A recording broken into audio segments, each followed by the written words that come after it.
aquello fue una tremenda decepción. Mi padre y mi madre votaban socialista de Besteiro, por ejemplo. ¿Por qué cambiaron? Pues porque vieron lo que era aquello de verdad. Vieron como inauditamente pues, se saqueaba el Banco de España y le daban 700 toneladas de oro, porque sí, a Stalin. Y tú dices, ¿cómo? Allí uno de los dos claveros se pegó un tiro en la puerta ese día, de vergüenza. ¿Pero quién venía? Pues venía el catedrático de filosofía, Venceslao Roces, era uno de los que entraban en el pelotón, armados, claro. Y ese tío, fueron tan torpes que había monedas de tipo de los Reyes Católicos, de Enrique de Trastamara, de don Pedro el Cruel, monedas que por ellas mismas valían una fortuna. Pues nada, las echaban en cubos y luego las fundieron todas juntas. ¿Por qué haces esto? ¿Por qué Negrín, en vez de poner eso en París o en Nueva York o en Londres y mantener la peseta y poder ganar la guerra, somete ya desde el principio el país a la hambruna, a la miseria? Ya no hay forma de importar nada más que la chatarra que te manda Stalin. ¿Por qué? Pues por eso, ese tipo de mente que dice, no, si la antítesis tiene la misma dignidad ontológica que la tesis. Oiga, usted tiene un problema, señor. No sé si se ha dado cuenta, pero usted tiene un problema. Añora ante todo la guerra civil, ese es el estado. Lo digo porque me acuerdo de mí mismo. Yo estuve en la escisión pro-china, fui lo bastante loco como para eso. Me acuerdo de mí mismo, yo daba por hecho que la revolución era positiva. Y por revolución, ¿qué se puede entender? Pues bueno, cortar de raíz todo. Lo que dice Marx en el segundo capítulo del Manifiesto Comunista, acabar por la violencia con todas las instituciones existentes. Así. Acabar por la violencia con todas las instituciones existentes. Ahora lo pienso y digo, Antonio, por Dios, ¿cómo es posible? Pues fue posible. Pero aquí estamos y he cambiado de idea. Para nada. No, ten en cuenta que, al contrario, Hitler detestaba a Franco. Franco es nacional católico, vamos a entendernos. Es un militar nacional católico. Eso es lo que es. O sea, es un señor conservador clásico, que tampoco es como de la CEDA, que era la derecha. La derecha no existe. Esto de ultra extrema, ahí ya demuestra su propia inexistencia, porque las cosas son a través de verbos y nombres propios. Cuando tienes que utilizar adjetivos o adverbios, es que no tienes la cosa.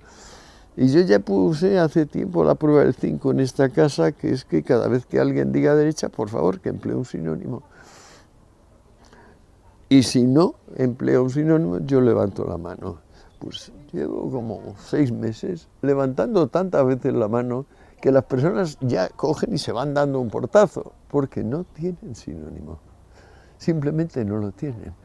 Y si cada vez que hablan de la derecha dicen, por favor, concreta, entonces acaban con un ataque de nervios, porque no hay nada más que adjetivos y adverbios. Ultra, extrema, fantoche, fantasma de Canterville, la novelita de Oscar Wilde, la que les pega mejor. No existe, pero sí existió. Ahora, ¿qué es lo que hay? Digamos, hay conservadores más o menos hipócritas. Yo diría que Vox, por ejemplo, es menos hipócrita que el PP, pero pertenecen a lo mismo. Hay socialdemócratas, yo me considero socialdemócrata, liberal, yo me considero socialdemócrata, liberal. Y luego hay esto, la ideología del no como igual que el sí. La ideología que dice que la tesis es tan originaria como la... No, que la antítesis es tan originaria como la tesis. Y básicamente que el mundo se divide maniqueamente. O sea, que hay el bien y el mal. La verdad y la no verdad. Bueno, esta pobre gente tiene un tipo de problema neuronal, evidentemente, y el primero que los identificó fue Sócrates. Antes de Sócrates no existe la palabra dogmático ni el significado de dogmático. O sea, la crítica de la idea fija, el darse cuenta de que las personas que no son capaces de cambiar de idea no son capaces de aprender, y si no son capaces de aprender tienen algún tipo de tara cerebral, O si no está la cerebral congénita, entonces es algo adquirido, es decir, es algo de la naturaleza, el reflejo condicionado. Pero así estamos. Yo creo que hemos llegado a una etapa de desarrollo de la humanidad maravillosa con lo de Internet, que es ya el último logro de los logros. Y pues cada vez nos vamos dando más cuenta que hay un sector de personas que temperamentalmente pues, simplemente no están dispuestas a cambiar de idea, no están dispuestas a aprender.